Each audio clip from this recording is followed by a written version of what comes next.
ये सच है। मुझे कौन जानता था, कौन जानता था, कहाँ हम कहाँ तुम लोग। मुझे कौन जानता था तेरी बंदगी से पहले।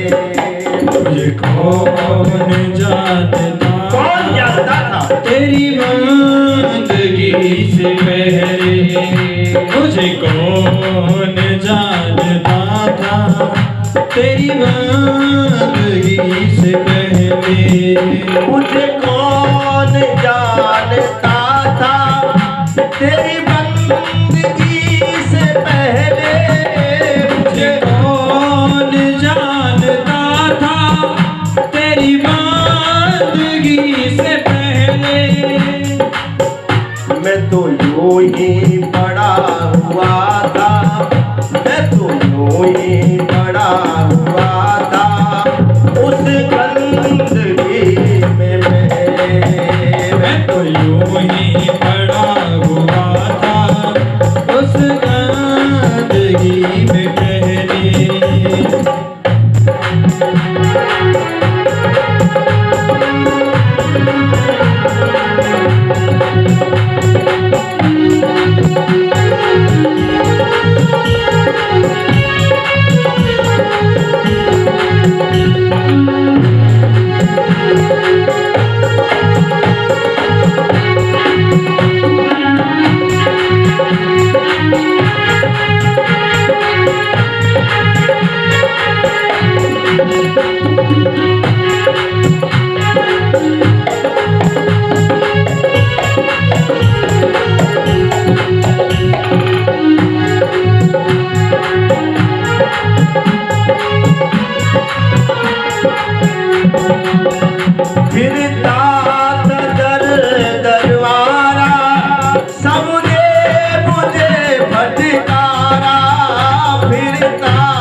सबसे पहले मुझे कौन जानता था तेरी बंदगी से पहले।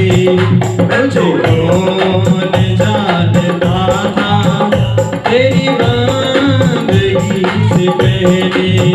मैं तो यूं ही पड़ा हुआ था उस गंदगी में पहले।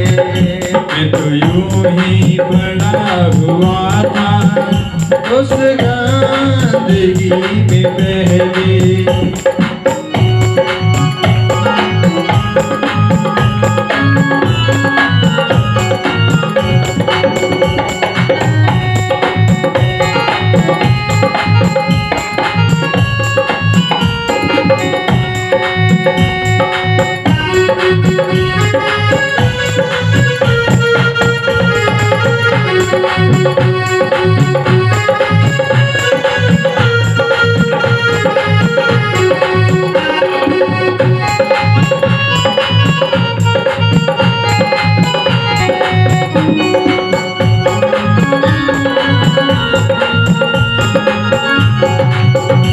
मुझे कौन जानता था तेरी बंदगी से पहले।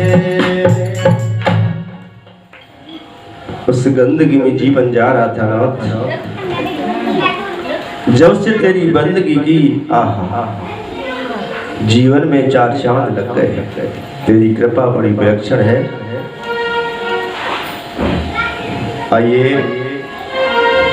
आज की तृतीय दिवस की पावन बेला में हम प्रवेश करते हैं। परीक्षित का भ्रम मिटाने के लिए सुखदेव जी का आगमन हुआ।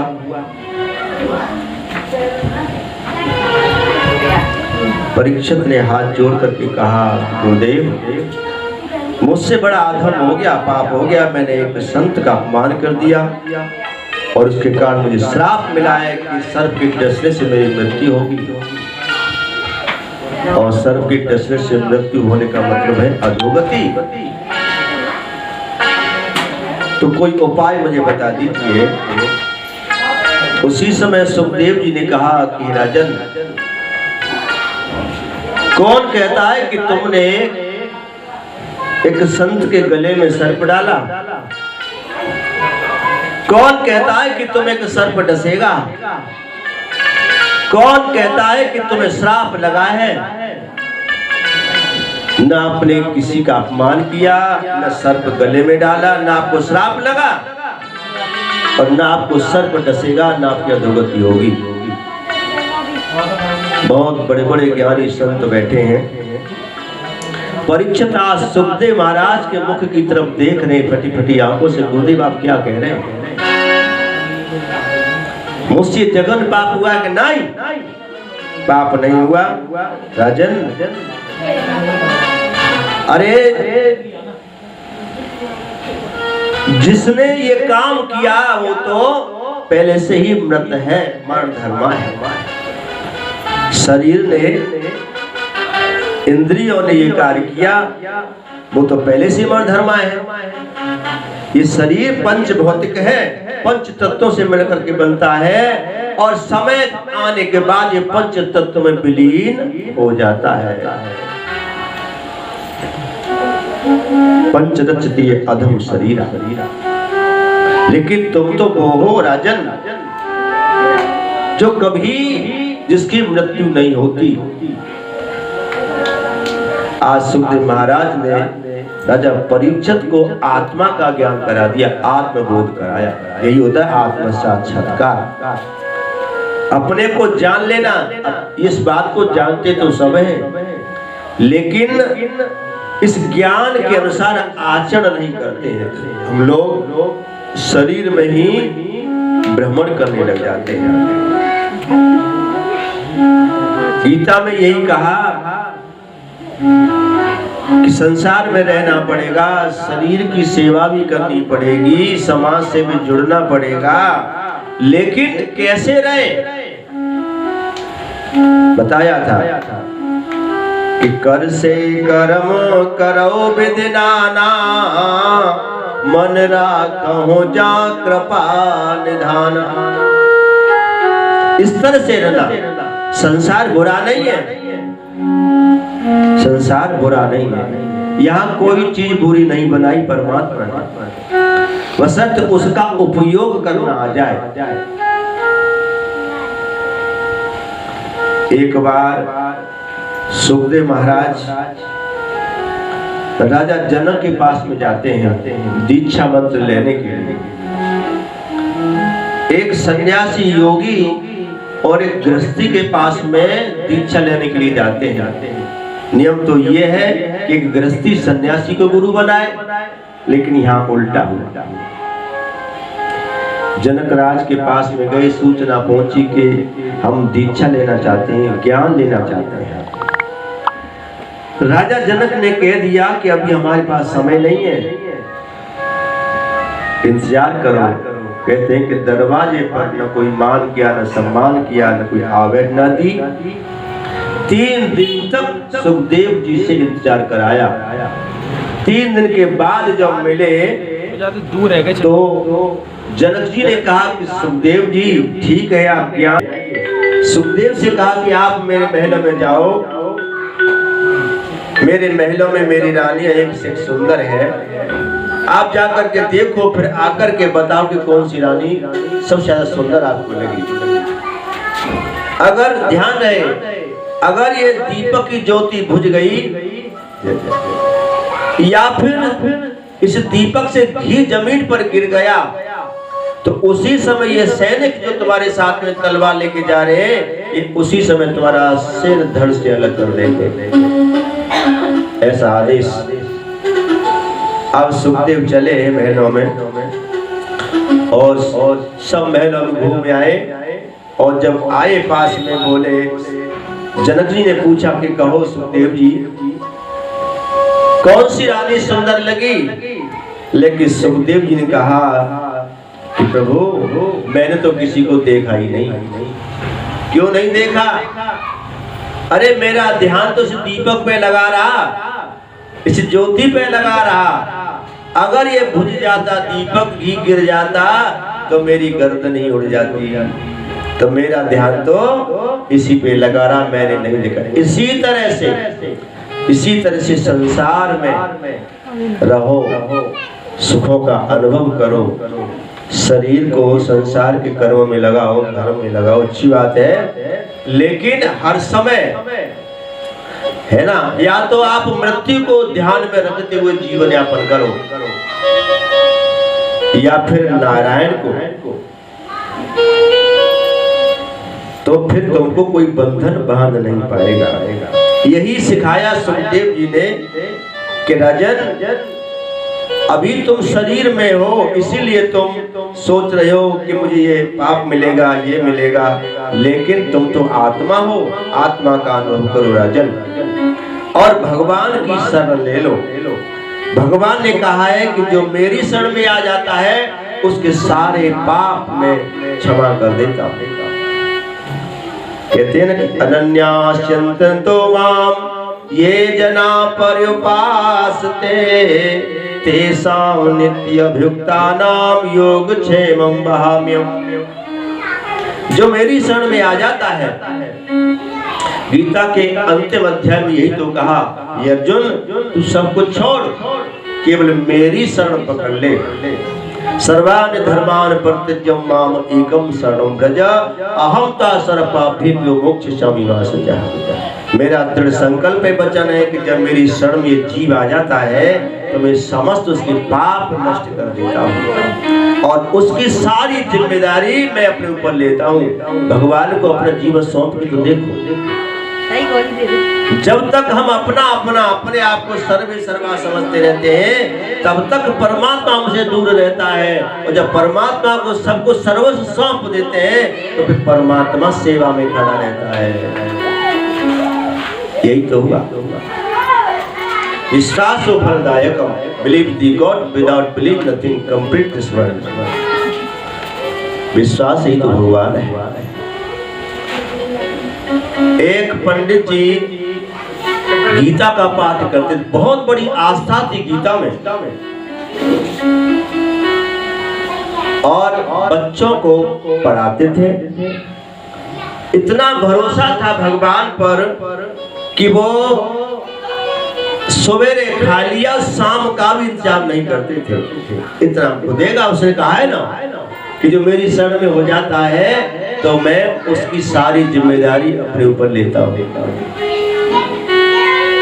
ऐसे जीवन चल रहा था। एक दिन दिवाली का त्योहार आया, सबके घर में पूरी पकवान मिष्ठान बन रहे, और गुरुजी तो इंतजाम करते ही नहीं है, 100 जगह से इंतजाम करेगा। भरोसा। लेकिन ये भी बात नहीं है कि हाथ पे हाथ रखे बैठो, क्योंकि किसी ने बताया कि भाग्य में होगा तो आएगा। किसी ने ये भी कहा कि कुछ करने से तेरा भाग्य बना हो तो इसलिए हमें हाथ पे हाथ धरे नहीं बैठना चाहिए। कथा आप सुनोगे, पितामह भीष्म जब द्रौपदी की साड़ी खींची तो भीष्म देखते रहे, प्रयास नहीं किया। अगर भीष्म प्रयास करते तो ये रुक सकता था। और जटायु जब सीता मैया को रावण ले जा रहा है तो उसकी लाज रक्षा के लिए जटायु ने अपने प्राणों को दांव पे लगा दिया, पंख कटवा लिए, प्रयास किया। वो जानता था कि रावण से मैं जीत नहीं सकता, लेकिन फिर भी उसने प्रयास किया। तो कितना अंतर हुआ। भक्त तो दोनों ही भगवान के। अंतिम समय पर भीष्म को भगवान दर्शन देने नहीं जा रहे, बहुत लाख प्रार्थना करने के बाद भगवान ने भीष्म को दर्शन दिया। और जटायु को भगवान ने अपनी गोदी में लेटाया, अपने हाथ से उसका दाह संस्कार भगवान ने किया। इसलिए कर्म भी विशेष है। तो यही बताया।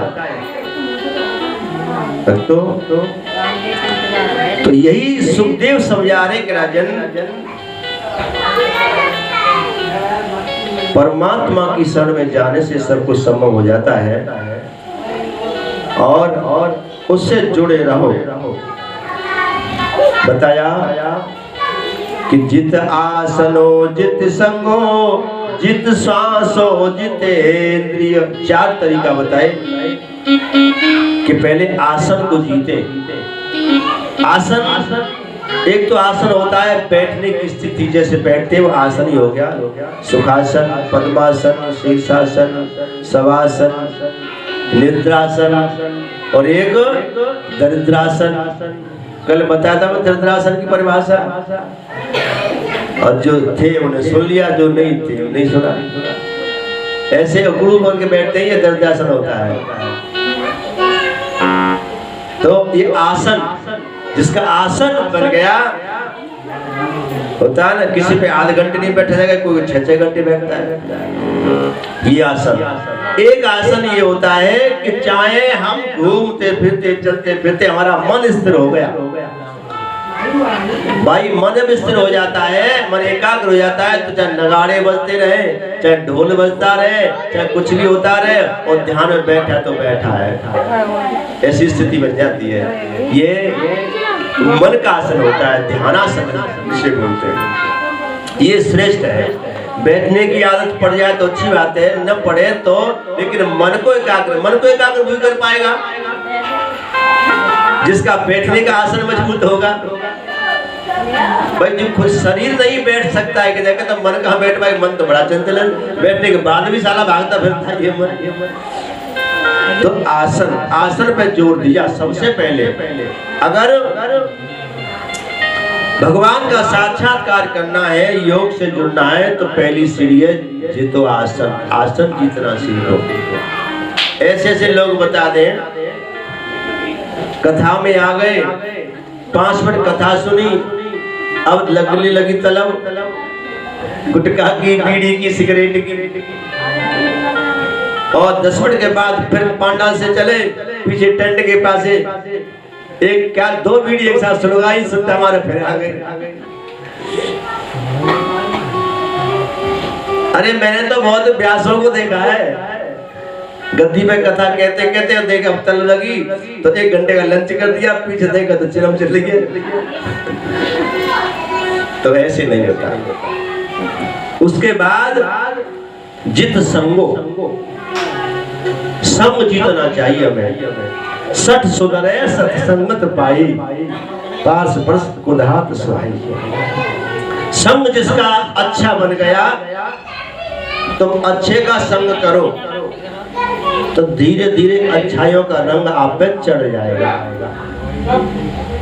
और तुम किसी बुरे का संग करो, किसी शराबी का संग कर लो, तुम पियो नहीं, केवल संग ही कर लो। आज नहीं तो कल, कल नहीं तो परसों लेने लग जाओगे। तो संग का बड़ा विशेष महत्व है, इसलिए संग पर ध्यान दिया, बताया। और तीसरा बताया कि जित श्वासों को संयम में रखो। श्वासों पर जितनी आपकी कंट्रोल होगी, उतना ही जीवन लंबा और निरोग बनेगा। श्वासों का तो खेल ही है। जब भी सांस लें, गहरी सांस लें, सांस को लेते ही छोड़े ना, उसको रोके फिर छोड़े। इस तरह से सांसों पर कंट्रोल करें, संयम करें। और फिर बाद में बताया जितेंद्रिय, इंद्रियों पर विजय प्राप्त करें। अब इंद्रियों को जबरन आप रोकोगे, हम रास्ते में जा रहे हैं, जलेबी की दुकान बड़ी अच्छी लग रही, अब मन करो जबरदस्ती रोक रहे, लेकिन वो जबरदस्ती रोकने से मन कंट्रोल नहीं होगा। इसीलिए धर्म के साथ, अच्छाई के साथ जलेबी खा लो, जलेबी खा लो, पानी पी लो, दुकानें छोड़ दो। और जलेबी खा ले, पानी भी पी लो, फिर भी दुकान की चक्कर लगा रहे हैं, ये गड़बड़ है। अर्थात यही कहा कि संसार में आयो, संसार के सुख भोगो, आनंद लो, मौज मस्ती ले, लेकिन निकल ले, तो फिर तो फंसोगे नहीं। फंसते जब ये कि उसी में एक बार कर लिया, एक बार खा लिया, फिर घूम रहे हैं, चक्कर लगा रहे हैं, तभी संसार में हमें फंसना पड़ता है। तो ये चीजों पर ध्यान दिया कि संग कुसंग का विचार करो, ये कल्याण कराएगा। गीता में बताया था, अर्जुन ने पूछा कि प्रभु एक ज्ञानी तत्व ज्ञानी पुरुष में और एक साधारण पुरुष में क्या अंतर है, कैसे पहचान होगी कि ये तत्व ज्ञानी है, अर्थात ये मोक्ष पुरुष घूम रहा है, मुक्त हुआ ये प्राणी घूम रहा है। तो कोई अंतर, ऊपर से तो कोई अंतर नहीं होता। भगवान ने यही समझाया, अर्जुन ऊपर से तो दोनों एक से लगेंगे, संसार में व्यवहार भी दोनों एक से करेंगे, खाएंगे पिएंगे जाएंगे बोलेंगे हंसेंगे रोएंगे, सब काम करेगा ज्ञानी भी, और जो अज्ञानी वो भी करेगा। लेकिन फर्क ये है कि ज्ञानी उसको नाटक समझ के करेगा और अज्ञानी उसको सत्य समझ के करेगा। तो संसार में कहीं भी ये नहीं लिखा कि आप ये चीज छोड़ दो, छोड़ ही नहीं सकते।